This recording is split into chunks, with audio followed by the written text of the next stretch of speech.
धन्यवाद। तो इस श्लोक में भगवान कह रहे प्रशांत मनसम, मन जिसका प्रशांत है। तो प्रशांत का मतलब क्या है?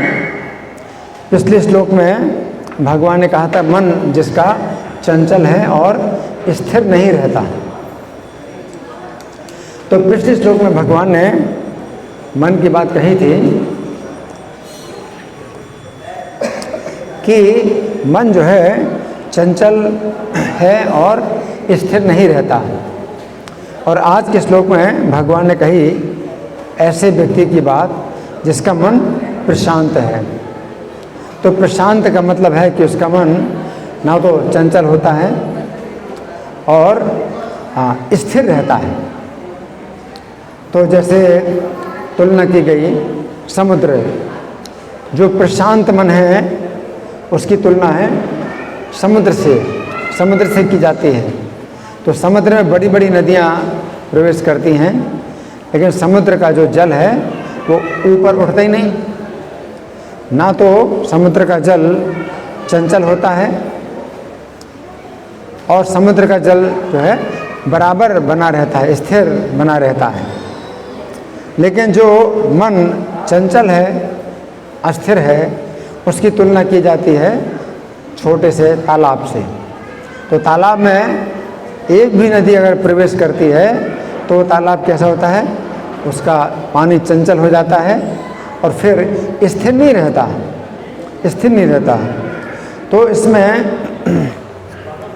श्री भगवान ने कहा हमने एक कथा सुनाई है। चैतन्य चरितामृत की अंत लीला के अंतर्गत अध्याय संख्या 3 में वर्णन आता है कि जिस समय हरिदास ठाकुर अपनी निर्जन कुटिया में रात्रि के समय हरि नाम का जप कर रहे थे, उस समय एक वेश्या ने आकर हरिदास से ये शब्द बोले, हे ठाकुर, आपका शरीर अतीव सुगठित है और आपके यौवन का शुभारंभ अभी हो रहा है। आपको देखने के बाद ऐसी कौन स्त्री है जो अपने मन को बस में रख सके? मैं आपका संग चाहती हूँ, मेरा मन ललचाया हुआ है। यदि मैं आपको नहीं पाऊँगी तो मैं अपने प्राण धारण नहीं कर सकूँगी। ये शब्द तो एक परम सुंदर वेश्या ने हरिदास से कहे। काम वासना के ये शब्द तो नदी के प्रवाह के समान थे, परंतु हरिदास ठाकुर का मन श्री कृष्ण के प्रेम रूपी जल से भरे हुए समुद्र के समान था। अतः वेश्या के इन शब्दों से उनका मन क्षुब्ध नहीं हुआ बल्कि प्रशांत बना रहा, तथा उन्होंने उस वेश्या को अपने निकट बैठाकर हरि नाम का जाप सुनाना प्रारंभ कर दिया। तो यहाँ पर श्री कृष्ण कह रहे हैं कि अभ्यास के द्वारा योगी का मन उसी प्रकार प्रशांत हो जाता है जिस प्रकार हरिदास ठाकुर का मन प्रशांत था। तो यहाँ पर ये समझना है कि जो वेश्या है तो वो नदी के समान है और हरिदास ठाकुर का जो मन है वो है समुद्र के समान।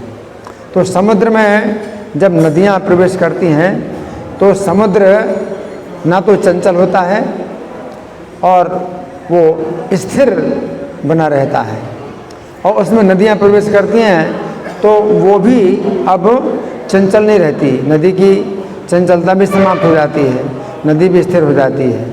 तो जो वेश्या थी वो बहुत सुंदर थी, नदी के समान थी और बहुत चंचल थी, बहुत बेचैन थी। और हरिदास ठाकुर समुद्र के समान है। तो समुद्र में वो नदी जो बहुत चंचल और बेचैन है, समुद्र में जब प्रवेश करती है तो वो भी शांत हो जाती है, स्थिर हो जाती है। तो जो वेश्या थी वो हरिदास ठाकुर की संगति में क्या हुई? वो भी शांत हो गई, वो भी स्थिर हो गई, उसका भी मन प्रशांत हो गया। लेकिन जो सामान्य व्यक्ति होता है तो उसका जो मन है वो तालाब के समान है। तो नदी अगर उसमें जाए तो जो तालाब है वो क्या हो जाएगा? चंचल हो जाएगा और एक स्थान में नहीं रह सकेगा। तो वो नदी जो है उस तालाब को चंचल कर देगी और और बेचैन कर देगी। तो उसी प्रकार से सामान्य व्यक्ति होते हैं। तो यहाँ पर भगवान बता रहे हैं कि प्रशांत मनसम हीनम योगिनम सुखम उत्तमम। तो उस योगी को उत्तम सुख अपने आप आता है। उपैति का मतलब आता है। जिसका मन प्रशांत हो जाता है तो वो योगी कहलाता है।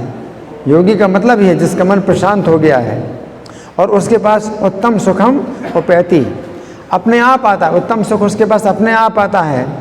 ब्रह्म भूतम अकल्मषम, और ब्रह्म भूतम का मतलब है वो सुख जो उत्तम है वो भगवान से संबंधित होता है, भगवान की भक्ति से संबंधित होता है, जिसे कहते हैं भक्ति का रस। भक्ति का जो रस होता है, चाहे शांत रस हो या दास रस हो, वात्सल्य रस हो, ये रस उत्तम सुख यही है जो भक्ति का रस है। अकल्मषम, और इस प्रकार की स्थिति में उससे किसी प्रकार का पाप कर्म नहीं होता। शांत रसम, उसका रजोगुण शांत हो गया तो फिर उसके द्वारा पाप नहीं होता। पाप कैसे होता है? रजोगुण समुद्भवा, रजोगुण से उत्पन्न काम क्रोध, ये जो है पाप कराते हैं।